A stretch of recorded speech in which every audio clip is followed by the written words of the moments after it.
Roderick Paige grew up in rural Mississippi, the son of a principal and a librarian. For my parents, and they eventually taught us, that education was the heart of it all. It was a solution to the world's problems. It could protect us from the society that we viewed as a pretty mean society at that time. It would prepare us for the future. So education was a very important thing for our family. While finishing his undergraduate degree at Jackson State University, one of his football coaches began singing the praises of Indiana University. A degree from Indiana University would open many doors for me. It wouldn't carry me through those doors, but it would make sure that I got that opportunity. And it was up to me to take advantage of the opportunity. And that turned out to be true. After finishing master's and doctorate degrees at Indiana University, Dr. Paige eventually found himself at Texas Southern University. When I got to Texas Southern University, it was a little bit different from the traditional football coach. I had a doctorate degree. So I applied for faculty status, not just to be the football coach, and was granted faculty status. So I was not only the football coach, but I was a member of the faculty, and insisted on being involved in faculty activities as well as being a football coach. That eventually led to me becoming the Dean of the College of Education at Texas Southern University. While continuing his work as Dean of the College of Education, Dr. Paige also took on the role of trustee and officer of the Houston Independent School District. In 1994, he became that school district's superintendent. About the time I became superintendent of the schools in Houston, George W. Bush became the governor of Texas.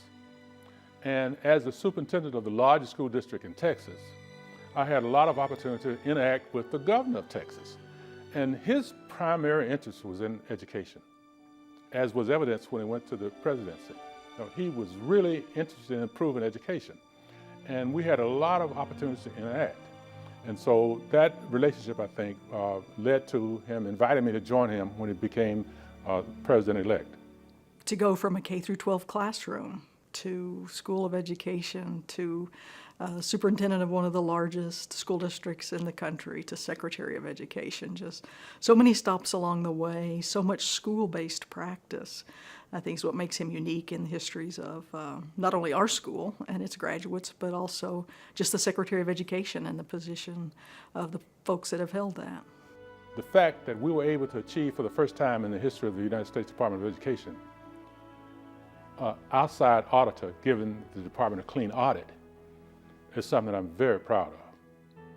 But likewise, I'm very proud of my involvement with the President's leadership and the cooperation of many support people who helped a lot. The enactment of the No Child Left Behind Act. He's a controversial figure in many ways, but I don't think anyone would argue with his impact on the field of education, probably the most influential Secretary of Education we've ever had. This is one of the original copies of the bill, the No Child Left Behind Act of 2001. And you see, it has the signature of the 4 leaders in the Congress. We refer to them as the Big Four.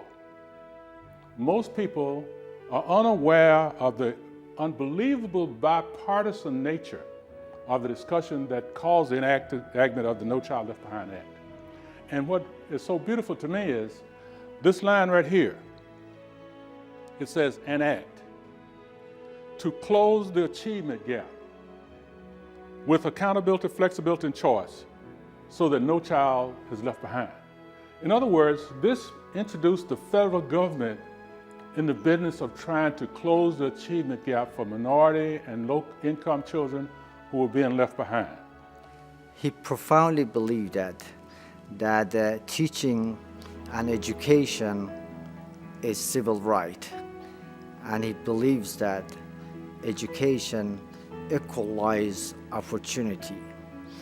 There have only been, I think, 7 secretaries of education, and to have gone from, again, what many people consider just, oh, you're a teacher. Yes, and I'm a teacher who impacted the lives of millions of children, and any alumni who can say that is worthy of the award. He served as a role model for other alums, that they really, one individual can make a difference.